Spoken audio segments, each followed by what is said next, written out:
What is it that you do want? I want us all to be able to heal ourselves. That's what I'd like to hope, that someone out there can do that, or people can do that. And I've not yet come across a teacher that's actually, I felt, has demonstrated that in the physical form. Here's the thing that we really want you to hear, and we think you'll enjoy this as this unfolds.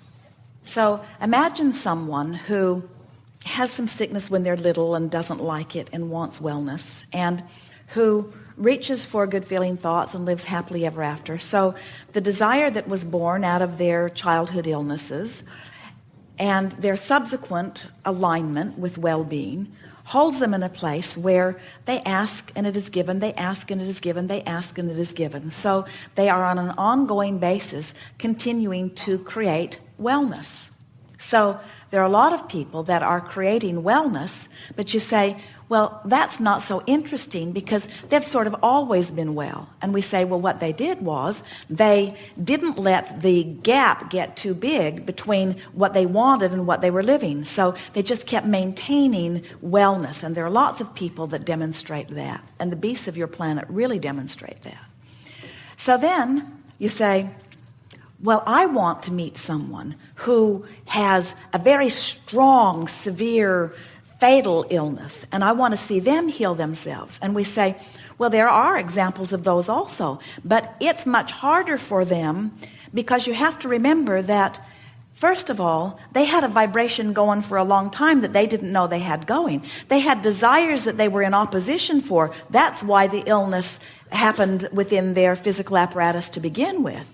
So would you not agree that it is more difficult for someone to have moved all the way here to not feeling good on the emotional scale to then make their way back up the emotional scale than someone who just steadily was moving up the emotional scale?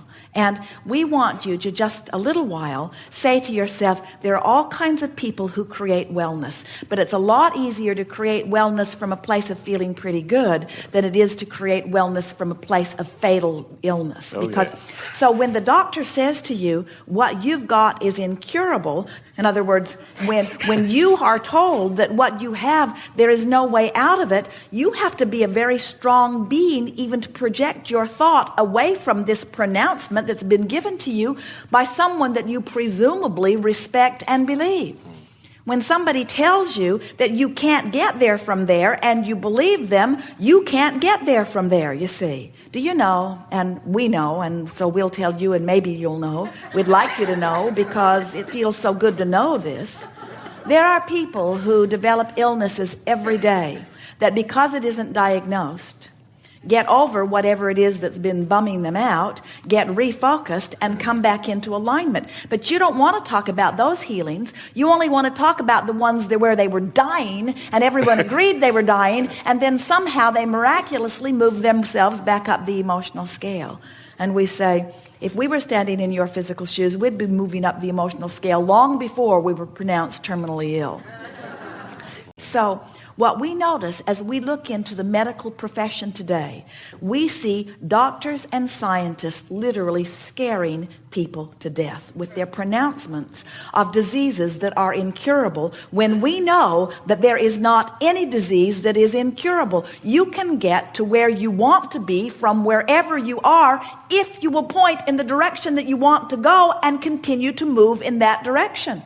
But it is a rare one that does that. A person will begin moving in that direction and then take another test, and then move in that direction and then read in the paper that somebody that they know that had the same thing died, and then move in that direction and then be disheartened by someone who was a great guru who died of something. In other words, you find so many reasons to not continue to move in the direction of what you're wanting. Anyone can get from wherever they are to wherever they want to be if they will pay attention to their own guidance and constantly reach for the thought that gives them the feeling of relief and lets them know that they are moving in that direction. We don't want it to be a big deal. We want you to start forking while you're well. We want you to get a handle on your vibration while you're feeling good. We want you to understand that it's only about vibrational proximity to who you are, and that's all it's ever been. And the doctors are never going to find enough cures because they cannot, with their cure, which is addressing the result of your vibration, do anything about your vibration. You're the only one who can do something about your vibration, you see. We'd like to zap you all with worthiness, and if we could, you'd stop being sick. We'd like to zap you all with purpose and an understanding that you are valuable beings and that you are creators of your own experience, and you've come here to ride the fabulous ride and wave of this time-space reality. There's not a reason in the world for any of you to be sick, but we watch the little ones come forth, feeling so good about who they are, and almost every day of interacting with those who have forgotten how valuable they are, these little ones are little by little taught their own diminished value, you see. And when you've come to really know your value, and you're born into an environment that seems to foster your lack of attention to your value, that's what causes you to be sick. If you've got two vibrations going on, what I want and what I believe, law of attraction is amplifying both of them. So the stakes are getting higher and higher and higher. And so eventually, if you don't do something about closing the gap and becoming one with who you really are, what's going to happen is your symptoms of discord are going to become more evident. So first there is emotion, then there is sensation, then there is the sensation that you would call pain, then there is the manifestation that you would call the lump growing or the car running over you or whatever. In other words, the manifestations keep coming to indicate to you where your vibration is. So back to the emotional scale. Someone who really, really, really wants something, it's important to them like life itself, and they do not believe that there's any possible way of achieving it. So their emotion is one of incredible despair. What diseases are a vibrational match to that? And so what we want you to realize is we don't want you to treat the disease. Oh, treat it if you need to. But we want you to treat the vibrational discord.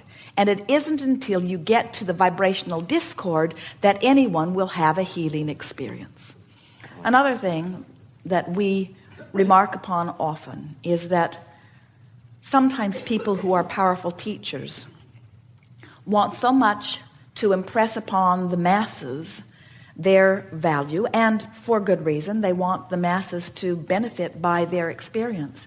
So they'll create an illness so that they can climb out of the hole of illness, so that they can write a book about their recovery, because when you think about it, every audience loves someone's story of recovery, and almost no one wants to hear about some prissy little thing that's always been living happily ever after. Yeah. In other words, you really like adversity and then triumph, and you're not all that excited and don't buy very many books about triumph without adversity, you see. And that thing stuck in your craw causes a lot of people to create a lot of adversity for themselves, and then they get caught in the vibration of adversity and are not able to bring themselves out of it in time. But not to worry, when they croak, they go right back into pure positive energy. Well, that was the most complete answer we've ever given to the most complete question about same that we've ever heard. Yes. You feel satisfied? Oh, yes. Thank you. Thank you for the work you do.